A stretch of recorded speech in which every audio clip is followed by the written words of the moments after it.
नमस्कार. आज आपल्या व्याख्यानमालेचा शेवटचा दिवस आहे. 5व्या व्याख्यानासाठी आपण सर्वजण एकत्र जमलो आहोत.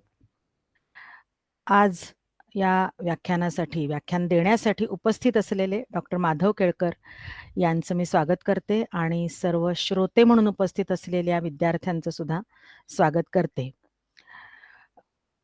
आज आपण अंत्येष्टी संस्कार समजून घेणार आहोत. पहिल्या दिवसापासून आपण ऐकतो आहोत की विवाहाच्या नंतर सुरू होणारे हे संस्कार माणसाच्या म्हणजे जन्मापूर्वीपासून ते अंत्य आणि अंत्यानंतर सुद्धा म्हणजे मृत्यूनंतर सुद्धाचे जे संस्कार आहेत, ही सगळी एक मोठी माला संस्कारांची आपण या व्याख्यानमालेमध्ये पाहतो आहोत. संस्कारांबद्दल समज, गैरसमज सुद्धा असतात आणि त्याच्यावरती सुद्धा प्रकाश टाकण्याचा प्रयत्न या व्याख्यानमालेमध्ये झालेला आहे. आजचं सुद्धा असाच खरं तर विषय आहे की अनेक वेळेला गैरसमज असतात, काही शंका असतात काही. पण मग जशा रूढी आपल्या चालू आहेत त्याप्रमाणे आपण करत असतो, पण मनामध्ये प्रश्न येत असतात. तर बहुधा या सगळ्या प्रश्नांना आजच्या व्याख्यानातून उत्तरं मिळतील असं मला वाटतं.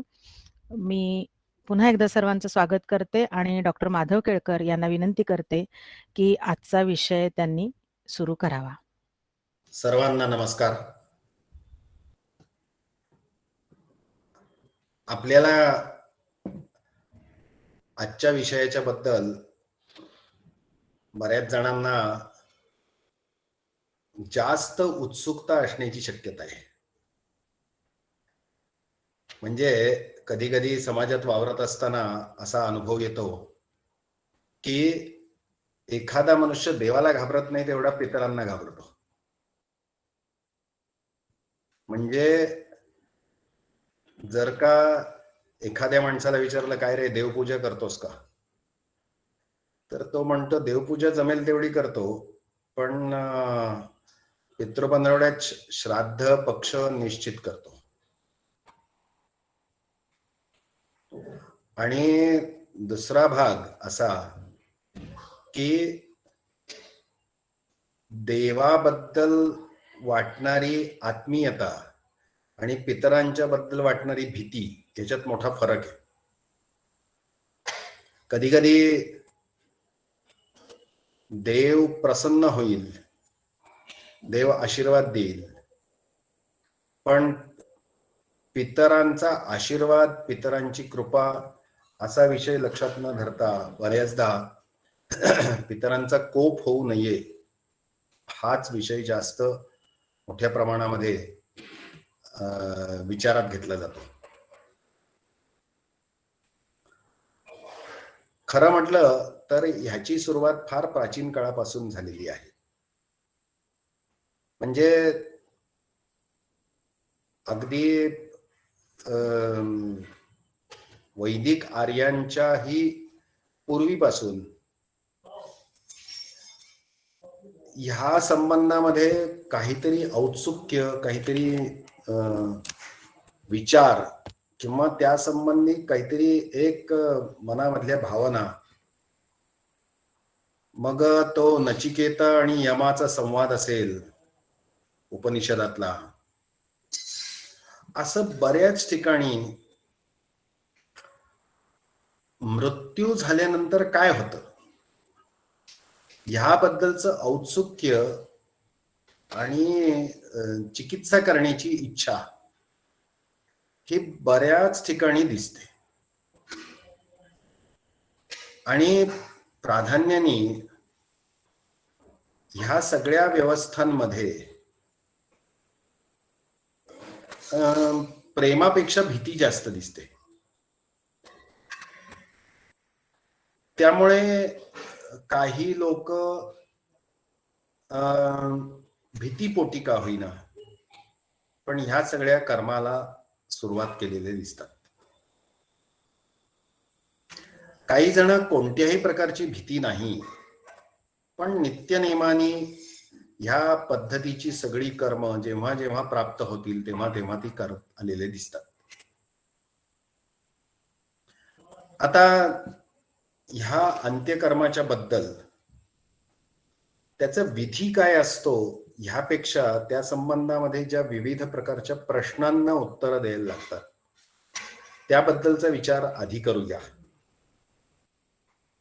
म्हणजे कसं, तर बऱ्याचदा ते विधी काय होते आहेत त्याच्यापेक्षा हे असंच का, ते तसंच का, हे ह्याच वेळेला का, त्याच वेळेला का, असे काही बरेच प्रश्न सगळ्यांच्या समोर येताना दिसत असतात.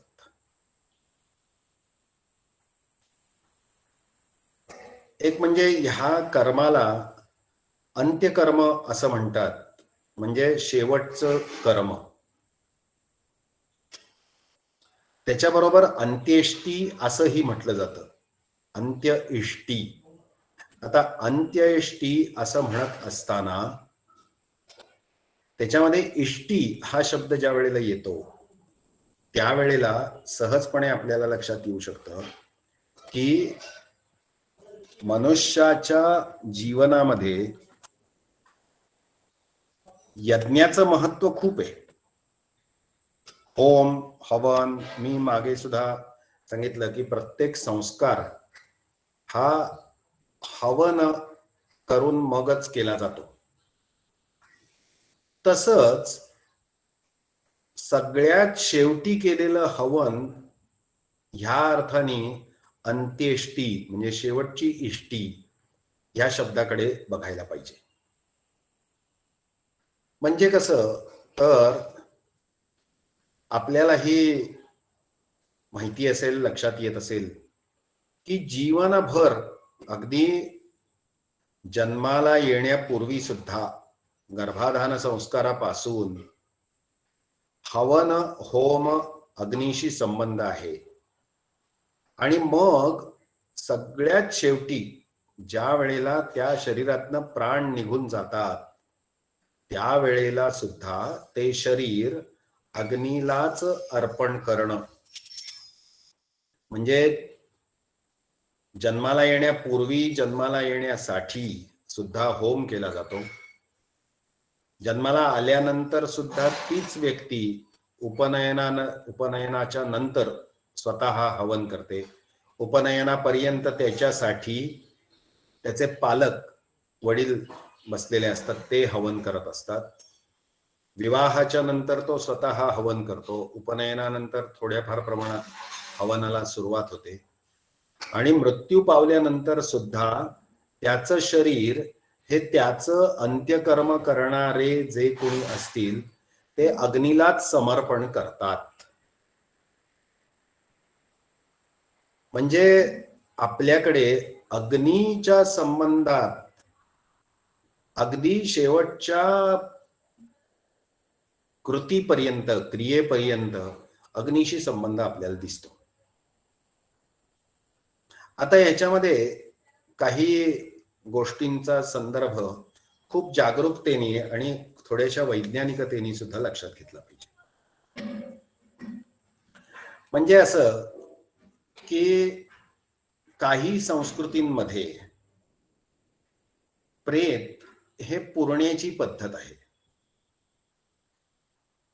पण भारतीय संस्कृतीमध्ये प्रेत पुरत नाहीत, तर त्याचं दहन करतात, अग्नीला समर्पण करतात.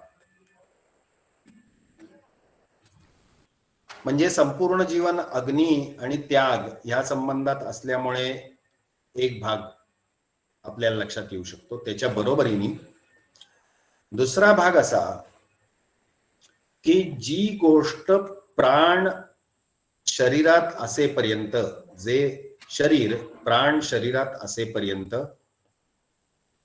सक्षम असतं, काहीतरी त्याच्यामध्ये क्रिया चालू असते, पण प्राण निघून गेल्या गेल्या त्या शरीरामधल्या सगळ्या गोष्टी बंद झाल्यानंतर, श्वसन बंद झाल्यानंतर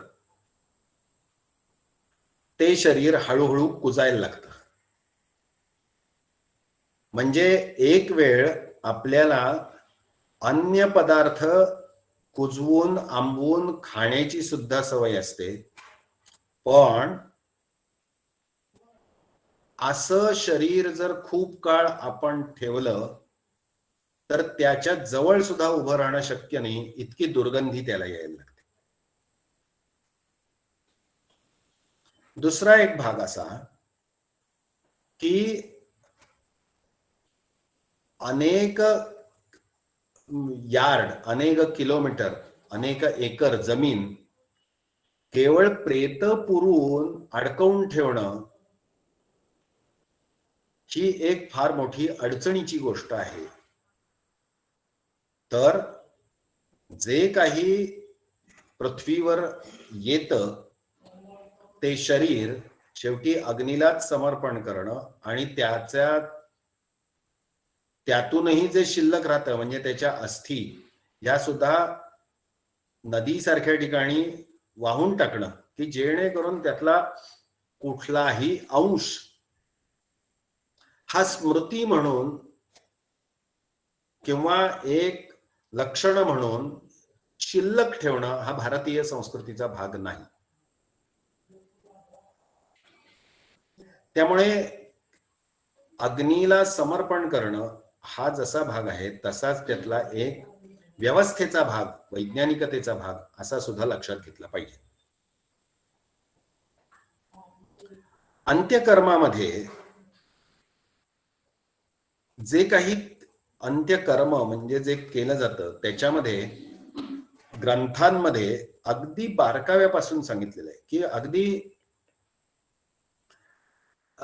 मृत्यू जवळ आलाय हे ज्याला लक्षात येतं असं सुद्धा वर्णन केलेलं आहे. म्हणजे असं की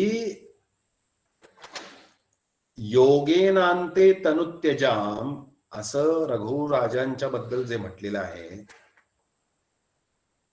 त्याच्यामध्ये जर लक्षात घेतलं तर योगाच्या सामर्थ्यामुळे जाणाऱ्या व्यक्तीला आपल्या प्राणोत्क्रमणाची वेळ जवळ आलेली आहे हे सुद्धा लक्षात येतं. इतकं सामर्थ्य, तपस सामर्थ्य, योग सामर्थ्य त्या व्यक्तीचं असू शकतं हे आपल्याला लक्षात येऊ शकतं. म्हणजे असं की जाणाऱ्या व्यक्तीच्याकडून काय काय करवून घ्यावं असा सुद्धा काही विधी सांगितला जातो.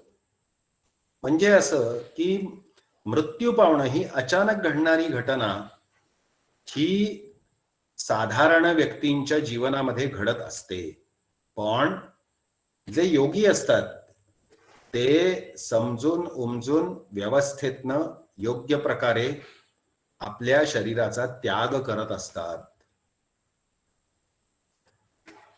भगवंतानी भगवद्गीतेमध्ये जसं सांगितलेलं आहे वासांसी जीर्णानी यथा विहाय, त्याच पद्धतीने एक वस्त्र टाकून दुसरं वस्त्र धरण्यासाठी हा प्राण एका ठिकाणून दुसऱ्या ठिकाणी निघून जातो. इतकी सहज क्रिया भारतीय संस्कृतीमध्ये मृत्यू याच्याबद्दल मानलेली आहे. त्यामुळे मृत्यू होणं ही धक्कादायक दुःखद घटना न मानता तो प्राण ह्या शरीरामध्ये जो अडकला होता तो त्यातला मोकळा झाला आणि तो पुढे निघून गेला ही एक त्याच्या जन्ममृत्यूच्या फेऱ्यातनं पुढे जाणारी त्याच्या मोक्षापर्यंतच्या जाण्याच्या मार्गातली एक महत्वाची घटना अशा पद्धतीने सुद्धा भारतीय संस्कृतीने विचार केलेला आहे. आता ह्याच्यामध्ये पुढचा विचार जर करायचा झाला तर हे अंत्यकर्म, अंत्येष्टी हे मृत्यू होता होता सुरू होतं. म्हणजे कसं तर ती व्यक्ती मृत्यू पावत असताना सुद्धा तिने कुठे झोपावं, कसं झोपावं ह्याची सुद्धा वर्णनं सापडतात. म्हणजे तो मृत्यू पावत असताना त्यांनी काय श्रवण करावं हे सुद्धा सापडतं. इतकी उच्च कोटीचा विचार ह्या मृत्यू ह्या संकल्पनेबद्दल भारतीय संस्कृतीत केलेला दिसतो. आता मृत्यू झाला की त्याच्या वंशजांचं काम सुरू होतं. मृत्यू झाला, निश्चित झालं की वैद्यांनी जाहीर केलं की प्राणोत्क्रमण झालेलं आहे, की नातेवाईकांचं काम सुरू होतं. आता इथेच एका गोष्टीचा विचार करूया की अंत्यकर्म कोणी करावं. याबद्दल निरनिराळ्या ग्रंथांमध्ये निरनिराळे पर्याय दिलेले आहेत.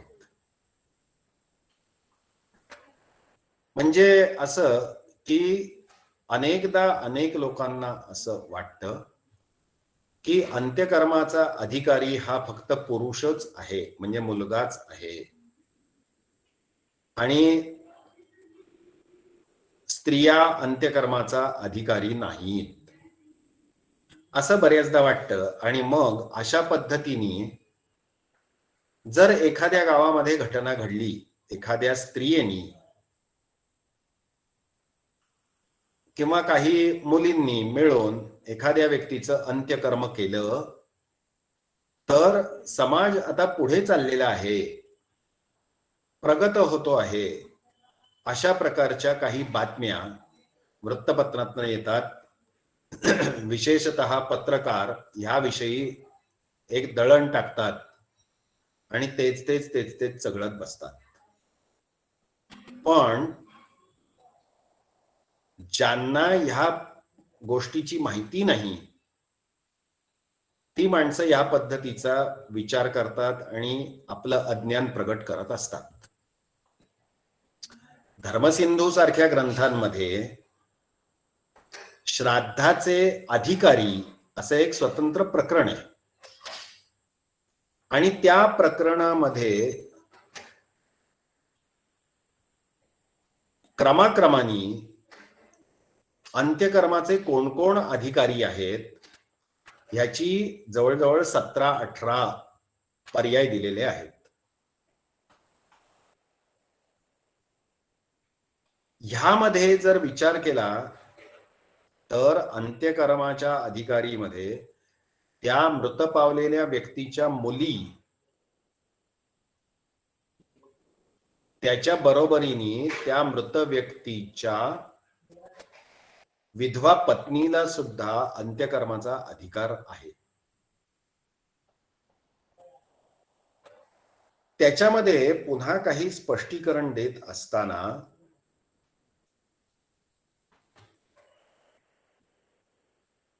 कन्येच्या बाबतीत सुद्धा विभाग करून सांगितलेला आहे की विवाहित कन्या का अविवाहित कन्या, याच्यामध्ये विवाहित कन्येला सुद्धा अधिकार आहे आणि अविवाहित कन्येला सुद्धा अधिकार आहे.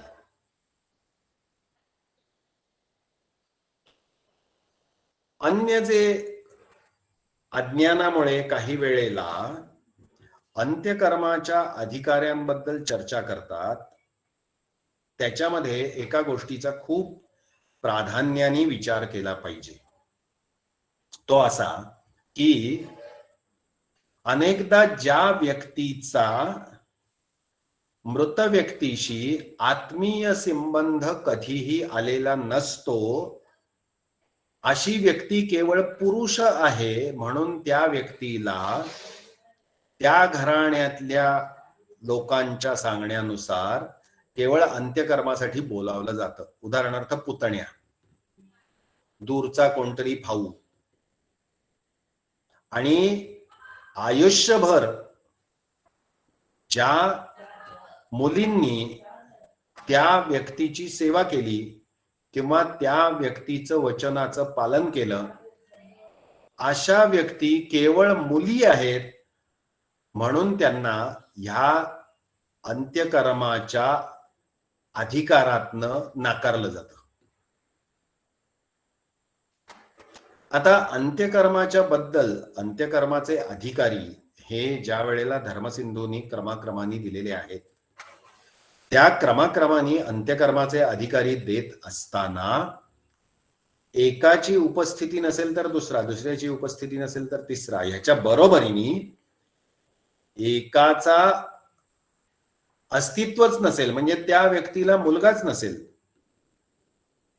त्या व्यक्तीला भाऊच नसेल, त्या व्यक्तीला पुतणेच नसेल, तर कोण तर कोण तर कोण, असा ज्या वेळेला आपण विचार करतो, त्याच्या बरोबरीने अशा व्यक्तीचा त्या मृत व्यक्तीशी आत्मीय संबंध होता का ह्याच्याबद्दल सुद्धा विचार स्पष्टपणे केला पाहिजे. म्हणजे केवळ जन्म आणि रक्त ह्याच्यामुळे नातं निर्माण झालेलं आहे म्हणून जो व्यक्ती ज्या व्यक्तीचा आयुष्यभर द्वेषच करत राहिला, निंदाच करत राहिला आणि केवळ तो रक्ताचा नाते संबंधित आहे म्हणून अशा व्यक्तीला अंत्यकर्मासाठी विशेषतः बोलावणं आणि नाराजीनी त्याच्याकडून अंत्यकर्म करून घेणं ही फार मोठी चूक आहे. तर जे अधिकारी उत्तरोत्तर दिलेले आहेत त्याच्यामध्ये जो ते अंत्यकर्म करणं हे आपलं कर्तव्य मानेल, आनंदाने ते अंत्यकर्म करेल, अशा उत्तरोत्तर व्यक्तींना अंत्यकर्मासाठी त्या ठिकाणी निश्चित केलं पाहिजे. मग त्याच्यामध्ये ती व्यक्ती स्त्री असेल किंवा पुरुषही असेल, किंवा पुरुष असेल किंवा स्त्रीही असेल.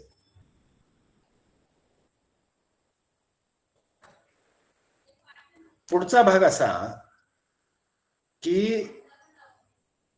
एखाद्या वेळेला अंत्यकर्म करण्यासाठी एखाद्या व्यक्तीचं प्रेत हे उपलब्ध होत नाही. आता गेल्या 1.5-2 वर्षामध्ये अशा प्रकारचे प्रसंग खूप ठिकाणी वैद्यकीय कारणांनी आलेले आपल्याला लक्षात येऊ शकतात. तर अशा संदर्भामध्ये प्राचीन काळी पालाश विधी नावाचा एक विधी सांगून ठेवलेला आहे. पालाश विधी याचा अर्थ असा की प्रतिकात्मक देहाची प्रतिकृती करून त्या प्रतिकृतीचं दहन करणं आणि गेलेल्या व्यक्तीच्या उरलेल्या अंत्यक्रिया पूर्ण करणं, ही गोष्ट प्राचीन काळी ज्या कारणांसाठी सांगितलेली होती त्यातलं मुख्य कारण हे की प्रेताची उपलब्धी नाही. आता प्रेताची उपलब्धी नसण्याची जी कारणं दिलेली आहेत त्याच्यामध्ये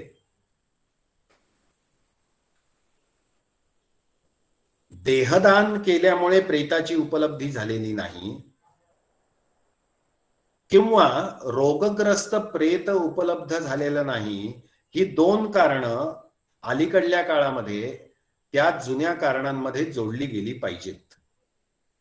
मूळ ग्रंथकारांनी जे कारण सांगितलेलं आहे तर प्रेताची उपलब्धी नाही म्हणून प्रतिकृतीचं दहन करून अंत्यकर्म करावं, हा त्याचा मूळ नियम आहे. मूळ नियमाच्या स्पष्टीकरणामध्ये प्रेताच्या अनुपलब्धीची जी निरनिराळी कारणं दिलेली आहेत त्याच्यामध्ये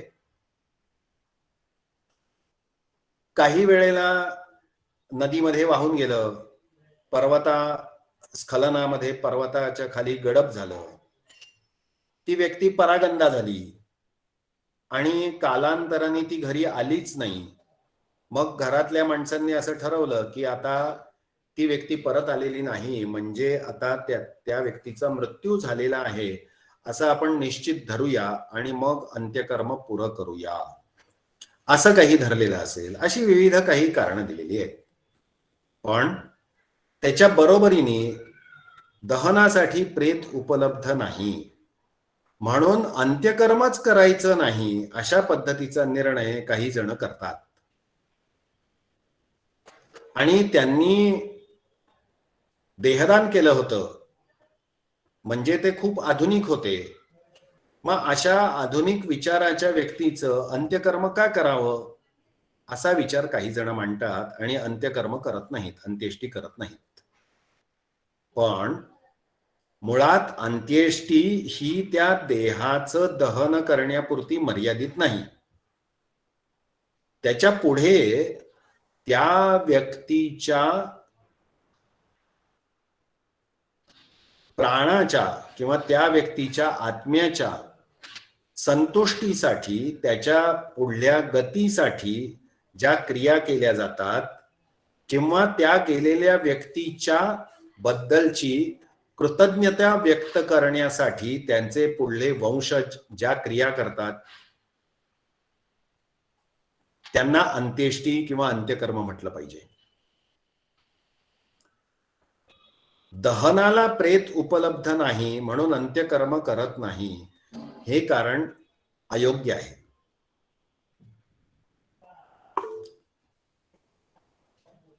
आता दहनाचं ज्या वेळेला आपण विचार करतो त्यावेळेला प्रतिकात्मक देहाचं दहन करून म्हणजे पालाश विधी करून असे विधी करता येऊ शकतात जे अंत्यकर्मामध्ये सांगितलेले आहेत. तसंच ह्यातला दुसरा एक भाग म्हणजे असा की ठराविक कालावधीमध्ये हे अंत्यकर्म होऊ शकलं नाही तर पुढे करता येऊ शकतं की नाही शकत हाही एक प्रश्न बऱ्याच जणांच्या समोर असतो. गेलेल्या व्यक्तीच्या बाबतीत केलं जाणारं अंत्यकर्म हे नंतर तुम्ही करू शकता. कालांतराने जर का ते घडलेलं नसेल तर त्याचं प्रायश्चित्त घेऊन अशा प्रकारचं कर्म आपण नंतरही करू शकतो. याचं कारण असं की मग त्या गेलेल्या व्यक्तीला गती देणं हा एक भाग असेल किंवा त्या गेलेल्या व्यक्तीबद्दल माझ्या मनातली कृतज्ञता व्यक्त करणं असेल. ह्याबद्दल विशिष्ट कालावधीची मर्यादा ही खूप दीर्घकाळ अशी सांगितलेली नाही तर निश्चित मृत्यू झालाय असं ज्या वेळेला आपल्याला लक्षात येईल मग प्रेत मिळालं किंवा नाही मिळालं तरी सुद्धा वर्षभर होईपर्यंत त्या व्यक्तीचं अंत्यकर्म दहनादी कर्म आपण करू शकतो. त्यामुळे अशा प्रकारे आता ते दिवस उलटून गेलेत, करणारी व्यक्ती त्या ठिकाणी उपस्थित नाही किंवा त्यांनी देहदान केलेलं होतं, अंत्यकर्म करण्यासाठी जी व्यक्ती अपेक्षित आहे त्याची शक्ती कमी आहे, आता त्या व्यक्तीच्या आरोग्य झाल्यानंतर करू शकतो, अशी विविध कारणं असू शकतात. पण ह्या सगळ्याचं एकमेव उत्तर म्हणजे उशीर झाला तरी प्रेत मिळालं किंवा नाही मिळालं तरी अंत्यकर्म हे केलंच पाहिजे. अंत्येष्टी ही झालीच पाहिजे. आता त्याच्यानंतर अजून एका बाबतीत खूप बारकाईने विचार केला पाहिजे की काही जण भारतामध्ये सतीची प्रथा जी होती त्याबद्दल सांगतात की सती जाणं, सतीची प्रथा असणं ही भारतीय संस्कृतीचा भाग आहे. तर तसं नाही. सती जाणं हे त्या स्त्रीच्या त्या गेलेल्या पतीबद्दलच्या अत्यंत आत्मीयतेचं एक प्रतीक आहे. ती सांस्कृतिक सक्ती नाही. मग रामायण महाभारतामध्ये आपल्याला सती गेलेल्या कौसल्या कैकेयी कुठे दिसतात का? महाभारत कालामध्ये माद्री सती गेली पण कोणती सती गेलेली नाही. उत्तर काळामध्ये छत्रपती शिवाजी महाराजांच्या आई जिजाबाई सती जायला निघाल्या होत्या पण त्यांनाही थांबवलं गेलं. सती जाण्याच्या बाबतीतला आग्रह, त्याचं टोक दिसल्यामुळे राजाराम मोहन राय यांनी सतीची प्रथा बंद व्हावी यासाठी खूप मोठा प्रयत्न केला.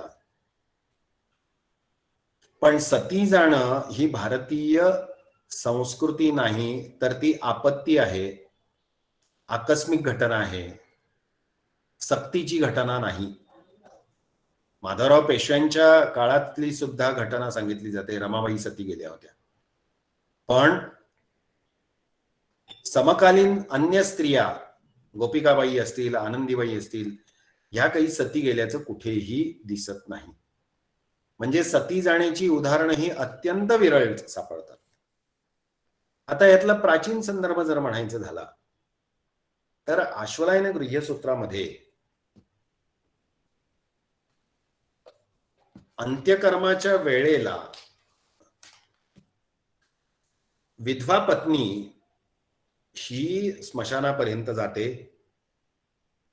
ती स्मशानामध्ये त्या पतीच्या शेजारी बसते, पण एका मंत्राने,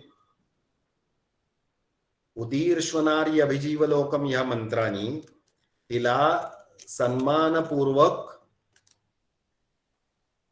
देवर, शिष्य किंवा अंतेवासी किंवा ज्येष्ठ व्यक्ती तिला परत घरी आणतात, असा स्पष्ट उल्लेख आश्वलायन गृह्यसूत्रात सापडतो. आता पती निधनानंतर पतीच्या अंत्यकर्मासाठी स्मशानापर्यंत गेलेली व्यक्ती, स्त्री, ही सुद्धा याच्यातनं स्पष्ट होते. म्हणजे काही समाजामध्ये आज मी तिला दहनासाठी स्मशानात जात नाहीत, स्त्रिया जात नाहीत, पण तिकडे स्त्रिया जात होत्या, हेही आपल्याला उदाहरणावरून लक्षात येतं.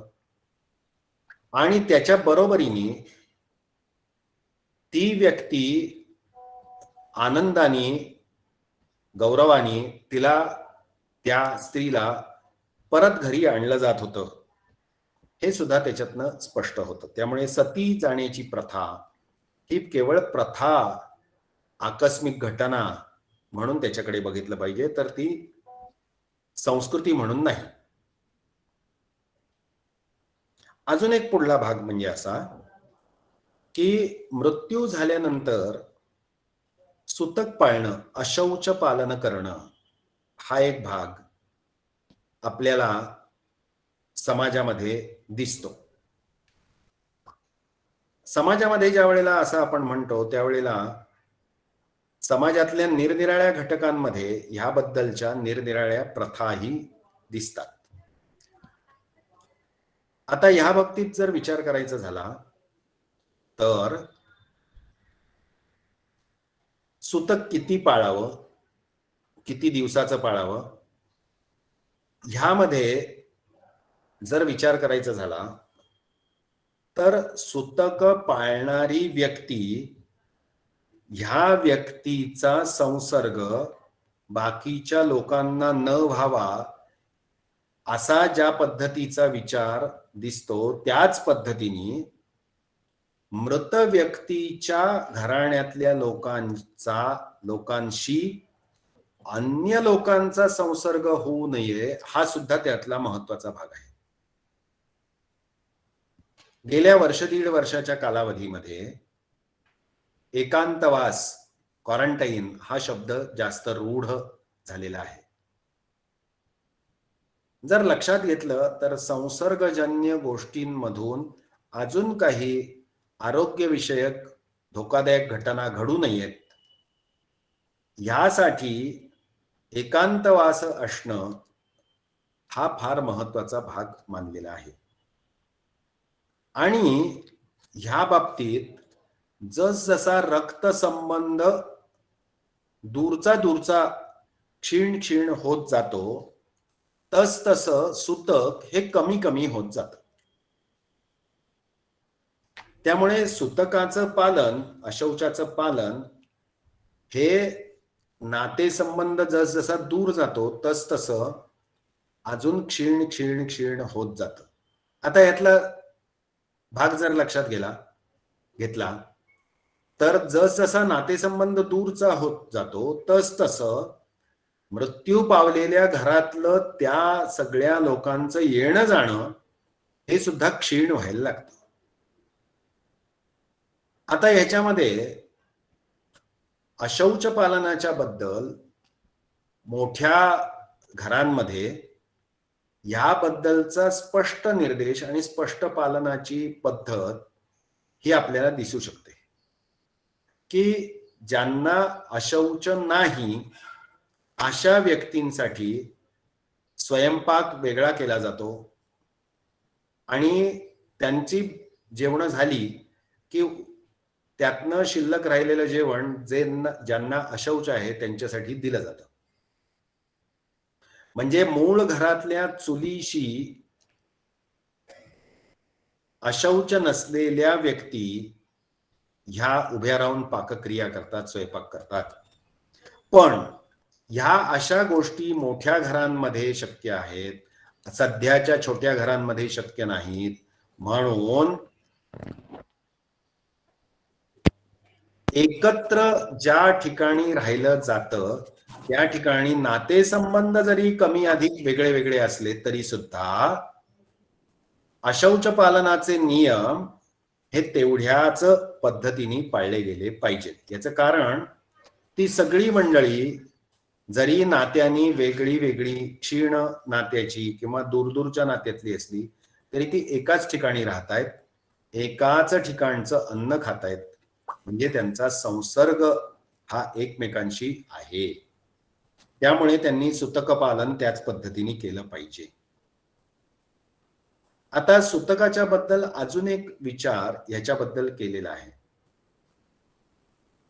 की मृत्यूची वार्ता समजली नसेल पण प्रत्यक्षात मृत्यूची घटना तर घडून गेलेली असेल तर सुतक पालन करावं की न करावं,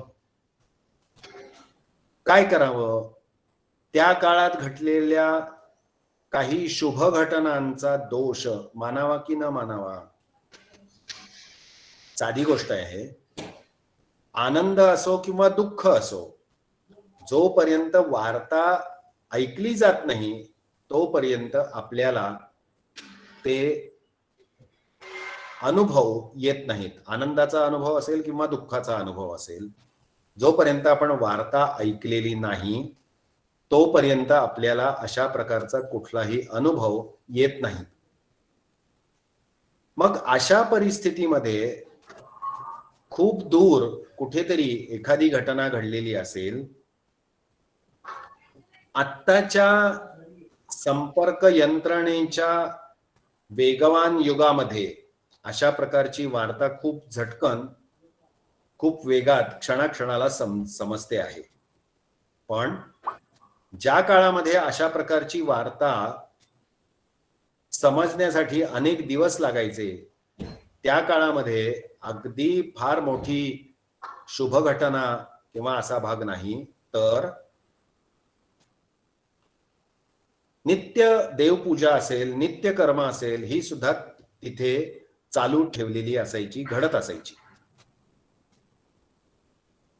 मग अशा परिस्थितीमध्ये मग त्या काळात केलेली देवपूजा ही चूक आहे का? अगदी त्याच्या पुढलं जाऊन म्हणायचं झालं तर त्या काळामध्ये एखाद्या घरी विवाह प्रसंग सुद्धा येऊन गेलेला असू शकतो. एखाद्याची कोणतरी काकू गेली, आत्या गेली, दूरचे कोणतरी काका गेले, ज्यांचा नातेसंबंध क्षीण झालेला आहे असा कोणतरी बंधू गेला, तर 1 दिवसाचं, 1.5 दिवसाचं, 4 दिवसाचं, कमी अधिक दिवसांचं सुतक त्याच काळामध्ये प्राप्त झालेलं असेल. पण अशा प्रकारची वार्ता जर आपल्याला ऐकायला आलेली नसेल तर अशा प्रकारचा कुठलाही दोष मानायचं कारण नाही. हा धर्मशास्त्राचा दोष असा विचार न करता ती वार्ताच जर का आपण ऐकलेली नाहीये तर त्या वार्तेमुळे आपल्या मनामध्ये जे भावतरंग उमटतात तसे भावतरंगच जर का उमटलेले नसतील तर तशा प्रकारचं बंधन आपल्याला येऊ शकत नाही. आता ह्याच्यात पुढला जर विचार करायचा झाला तर हे अंत्यकर्म ज्या वेळेला केलं जातं त्यावेळेला ते कशा कशा पद्धतीने केलं जातं. निरनिराळ्या समाजामध्ये ह्याच्यामध्ये कमी अधिकपणा आपल्याला दिसतो, पण जो खूप विस्तारित प्रकार आहे तो इथे थोडक्यात सांगतो. एक म्हणजे गेलेल्या व्यक्तीचं मृत्यू लक्षात आल्यानंतर, निश्चित झाल्यानंतर त्या व्यक्तीचं प्रेत कुठे ठेवावं, कसं ठेवावं, ते स्मशानापर्यंत कसं न्यावं, या संबंधात खूप विस्ताराने माहिती दिलेली आहे. त्याच्यामध्ये घरापासून अग्नी घेऊन जाण्याची एक प्रथा आहे, पण हा अग्नी म्हणजे तात्कालिक त्या ठिकाणी तयार केलेला अग्नी असा संबंध नाही. आज मितीला जो अग्नी घेऊन जातात तो एक प्रतिकात्मक भाग म्हणून आहे. तर ह्या गेलेल्या व्यक्तीच्या विवाहाच्या वेळेला जो अग्नी त्यांनी विवाहाग्नी म्हणून स्थापित केलेला आहे, त्याच अग्नीवर त्यांनी पुढल्या आपल्या अपत्यांसाठी होम हवन केलेलं आहे, संस्कार केलेले आहेत. तसंच तोच अग्नी त्यांनी आजन्म म्हणजे जन्म संपेपर्यंत सांभाळून ठेवलेला आहे. तोच अग्नी स्मशानामध्ये नेऊन त्याच अग्नीवर त्याचं दहन करायचं आहे. आज मितीला त्याचं प्रतिकात्मक गोष्ट म्हणजे घरापासून अग्नी तात्कालिक निर्माण करून तो घेऊन गेलं जातं. मग स्मशानामध्ये चिता कशी रचावी या संबंधामध्ये काही संदर्भ सापडतात. मग त्याचं दहन होतं. मग दहन झाल्यानंतर चितेचं प्रोक्षण करून अस्थि संचयन कसं करावं ते सांगितलं जातं. मग अस्थि विसर्जन कुठे कराव्यात, किती दिवसात कराव्यात त्याचं काही स्पष्टीकरण येतं. अस्थि जर का खूप मोठ्या प्रसिद्ध ठिकाणी जर का विसर्जन करायच्या असतील तर किती काळ त्या संग्रह करून ठेवल्या जातात याची काही स्पष्टीकरण येतात. एकूण मिळून ह्या व्यक्तीच्या शरीरासंबंधीचे सगळ्या गोष्टी पूर्ण होतात, त्या अस्थि विसर्जनानंतर पूर्ण होतात शरीरासंबंधी गोष्टी. त्यानंतर ह्या व्यक्तीच्या क्रिया सुरू होतात.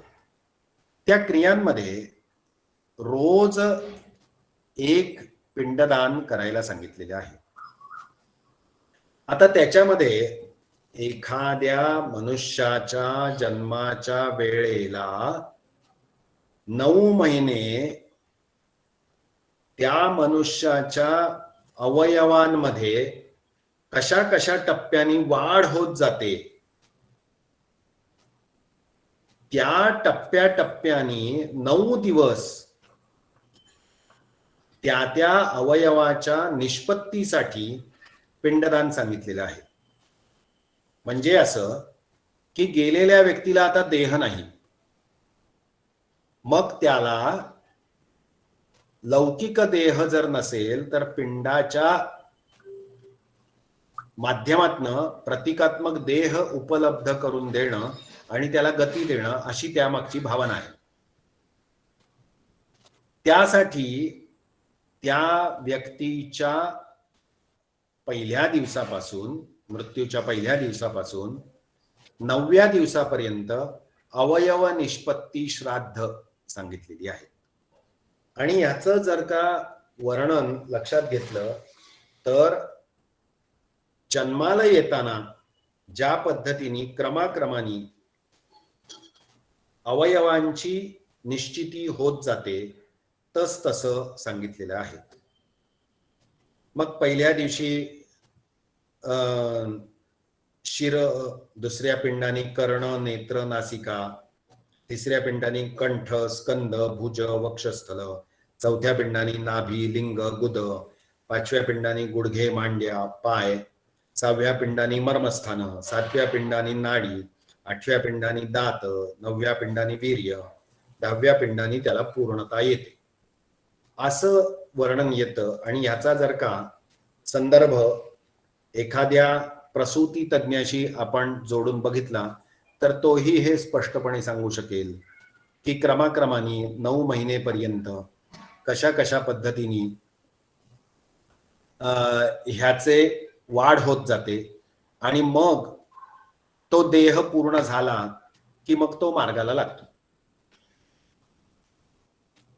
आणि आता एक प्रश्न आलाय, पण मी हे ग्रुपवर लिहून पाठवतो.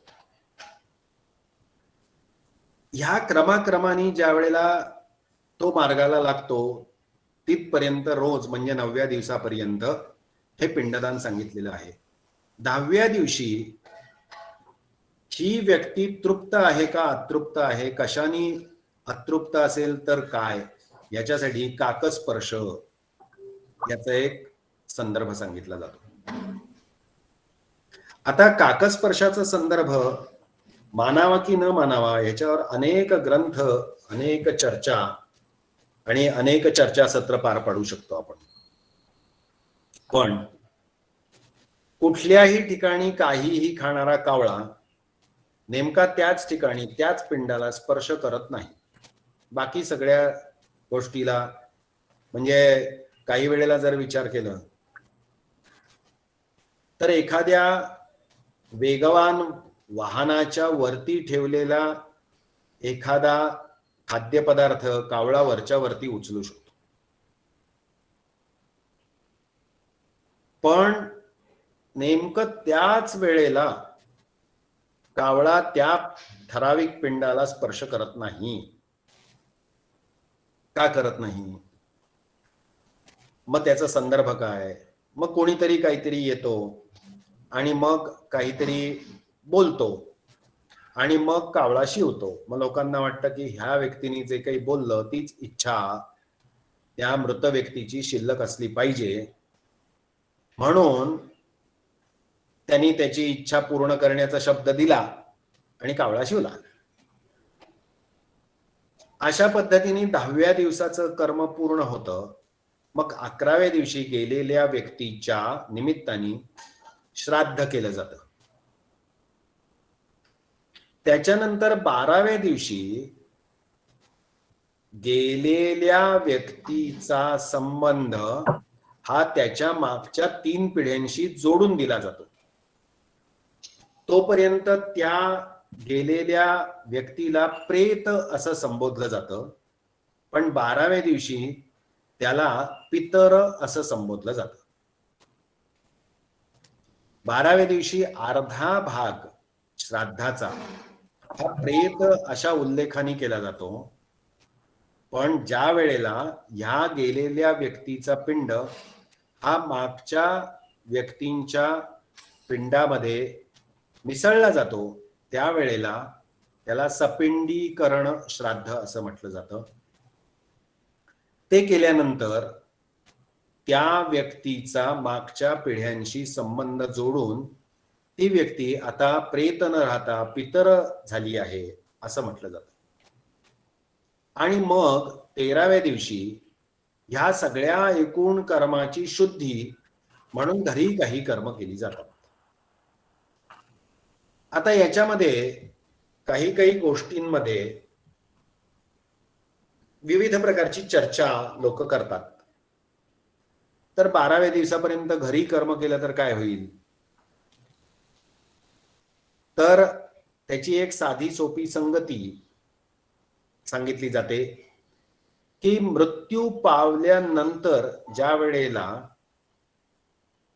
प्रेत घरातनं नेलं जातं त्याच्यानंतर प्रेताचा कुठलाही अंश, अगदी अस्थी सुद्धा घरात आणत नाहीत. म्हणजे प्रेत घरातनं बाहेर पडलं की प्रेताचा कुठलाही अंश हा घरात परत आणत नाही. तसंच प्रेत ह्या संज्ञेला धरून जे जे कर्म केलं जातं ते सुद्धा घरात केलं जात नाही. मग ज्या वेळेला 12व्या दिवशी प्रेत ह्या संज्ञेतनं बाहेर पडून पितर ह्या संज्ञेमध्ये ती व्यक्ती जाऊन पोचते, त्यावेळेला त्याच्यानंतर होणारं श्राद्ध कर्म हे घरामध्ये केलं जातं. मग घराच्या शुद्धीसाठी अजून काही विधी केले जातात. मग त्याच्या मृत्यूच्या वेळेला जर काही दोष असेल तर त्या संबंधात शांती केली जाते. आणि मग पुढे पुढे प्रतिवर्षी अशा गेलेल्या व्यक्तीचं श्राद्धही केलं जातं. आता काही जण ह्या श्राद्धाबद्दल काही पद्धतीची चर्चा करतात आणि मग काही काही दाखलेही दिले जातात की गेलेल्या व्यक्तीला तुम्ही परत बोलवताय का. मग काही जण म्हणतात की अहो त्यांचं पुढे काय झालं असेल, मग त्यांना पुनर्जन्म सुद्धा प्राप्त झाला असेल तर ते येणार कसे. मुळामध्ये मृत्यू पावलेल्या व्यक्तीचं पुढे काय झालं हे कोणीही आजपर्यंत कधीही सांगू शकलेलं नाही. ह्या संबंधात फक्त काही अंदाज व्यक्त करणारी सिद्धयोगी माणसं होऊन गेलेली आहेत, जी त्यांच्या त्यांच्या तपस सामर्थ्याने एखाद्या गेलेल्या व्यक्तीचं काय झालंय, त्याला काय अडचण आहे, त्याची काय इच्छा आहे, ती कशी तुम्ही पुढल्या वंशजांनी पूर्ण करा असं मार्गदर्शन करताना सापडतात. पण अशा सिद्ध तपश्चर्या असलेल्या व्यक्तींशिवाय अन्य कुणालाही अशा प्रकारचं काहीही समजत नाही. आता गेलेल्या व्यक्तीचं पुढे काय होतं तर भारतीय संस्कृतीनुसार एकतर अशा गेलेल्या व्यक्तीचा जन्म मृत्यूच्या फेऱ्यातनं मुक्ती होते आणि तो मोक्षाला जातो.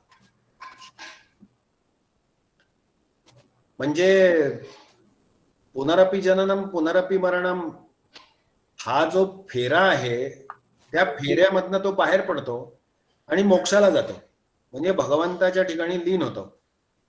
जे द्वैत आहे ते द्वैत संपतं आणि अद्वैत होतं. या प्रकारच्या कल्पना, या प्रकारच्या संकल्पना, स्पष्टीकरण वेदांतामध्ये दिलेल्या सापडतात. दुसरा भाग की अशा व्यक्तीचा पुनर्जन्म होतो, गेलेल्या व्यक्तीचा. तर पुनर्जन्म झालेल्या व्यक्तीला परत बोलवणं हे बरोबर योग्य आहे का तर तेही योग्य नाही असं म्हटलं जातं आणि मग सांगितलं जातं की मग अशा व्यक्तीचं श्राद्ध करणं योग्य नाही. पण पुनर्जन्म मिळालेला आहे हे तरी निश्चितपणे कोण सांगू शकतं, कोणीच नाही. मग गेलेल्या व्यक्तीचं पुढे कदाचित काहीच झालं नाही, भूतप्रेत झालं असाही भाग सांगितला जातो. पण कोणीच असं निश्चित सांगू शकत नाही की गेलेल्या व्यक्तीला मोक्ष मिळाला, पुनर्जन्म मिळाला का भूतप्रेत झालं, हे कोणीच सांगू शकत नाही. मग तरी सुद्धा श्राद्ध कर्म का केलं पाहिजे तर मृत व्यक्तीबद्दल आपल्या कृतज्ञता व्यक्त करण्याचं ते एक साधन आहे, म्हणून श्राद्ध कर्म केलं पाहिजे. आणि ते मृत व्यक्तीच्या विशिष्ट तिथीलाच केलं पाहिजे. भारतीय कालगणनेनुसार विशिष्ट तिथीलाच केलं पाहिजे.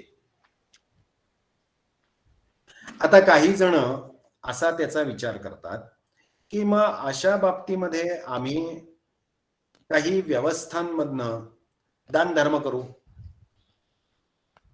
पण असा दान धर्म करणं हे फार प्राचीन काळापासून होतं आहे.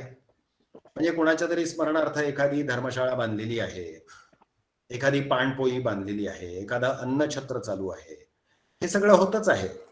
पण मृत व्यक्तीच्या वंशजांनी ठराविक दिवशी ठराविक व्यवस्थेतनं ठराविक पद्धतीने त्यांचं तर्पण करणं, एका ठराविक विधीमध्ये बसून काहीतरी करणं हे तितकंच महत्वाचं मानलं पाहिजे. त्यामुळे गेलेल्या व्यक्तीचं काय झालंय ह्याची चर्चा न करता गेलेल्या व्यक्तीच्या बद्दलची कृतज्ञता व्यक्त करण्यासाठी का होईना, कृतज्ञता सुद्धा किती टोकाची, तर त्यांनी आपल्याला जन्म दिला, इतकी कमीत कमी कृतज्ञता व्यक्त करण्याची भावना असली पाहिजे. त्यांनी आपल्याला मोठं संपत्ती दिली का, नाव दिलं का, जमीन जुमला दिला का, ही सुद्धा अपेक्षा बाळगणं चुकीचं आहे.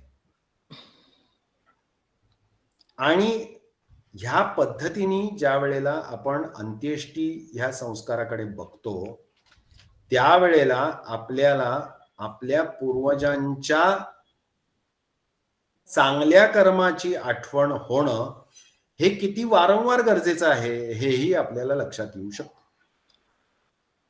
आता आपल्या भारतीय कालगणनेमध्ये सुद्धा गणेशोत्सवानंतर पितृपंधरवडा येतो.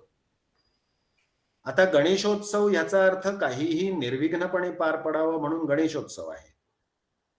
त्याच्यानंतर पूर्वजांचं स्मरण आहे आणि त्याच्यानंतर नवरात्रीनंतर पराक्रमासाठी बाहेर पडणं आहे. म्हणजे काहीही गोष्ट निर्विघ्नपणे पार पडावी म्हणून गणेशाचं स्मरण, गणेशाचं पूजन, मग त्याच्यानंतर आमचे पूर्वज कसे होते या संबंधी निश्चितपणे त्यांचं स्मरण करणं, त्यांच्या पराक्रमाच्या आठवणी करणं आणि मग त्याच पद्धतीचं दैदिप्यमान कार्य करण्यासाठी नवरात्रीनंतर दसऱ्याला सीमोल्लंघन करणं. ह्या क्रमाने येणाऱ्या घटना आपल्या भारतीय संस्कृतीच्या कालगणनेमध्ये, कॅलेंडरमध्ये आपल्याला दिसतात. मग वर्षभर होणारं जे काही श्राद्ध आहे, तर तो सुद्धा त्या त्या तिथीला होणारा खूप महत्वाचा भाग आपण मानला पाहिजे. आपल्या वेळाची मर्यादा लक्षात घेऊन या संबंधात शक्य तेवढी माहिती सांगण्याचा प्रयत्न केला आहे. परवा आलेला जो एक प्रश्न होता त्याचंही उत्तर याच्यामध्ये अंतर्भूत केलेलं आहे. या संबंधात जर प्रश्न घेण्याची शक्यता असेल तर आयोजकांच्या अनुमतीने प्रश्न घेऊ अथवा समारोपाच्या कार्यक्रमाकडे वळूया. मी माझं बोलणं थांबवतो.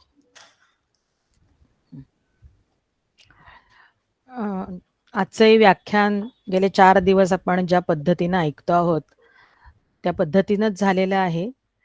अगदी विस्तारानं, आणि अंत्येष्टी हा एकच शब्द जरी असला तरी त्याच्यामध्ये किती टप्पे आहेत त्याचं अतिशय सूक्ष्म विवेचन हे आज आपण ऐकलेलं आहे. धन्यवाद केळकर सर, आणि सर्व विद्यार्थ्यांना सुद्धा धन्यवाद देते. आणि शांती मंत्राने आपण आपला कार्यक्रम हा आज संपवूया. ही व्याख्यानमालेची सांगता आपण या शांती मंत्राने करूया. मी इथे म्हणतेच आहे, परंतु आपापल्या ठिकाणी सुद्धा आपण हा मंत्र म्हणायला हरकत नाही. आपल्याला सगळ्यांना येतो आहे तो मंत्र. ओम पूर्णमदः पूर्णमिदं पूर्णात् पूर्णमुदच्यते पूर्णस्य पूर्णमादाय पूर्णमेवावशिष्यते. ओम शांति शांति शांति. धन्यवाद सर्वांना.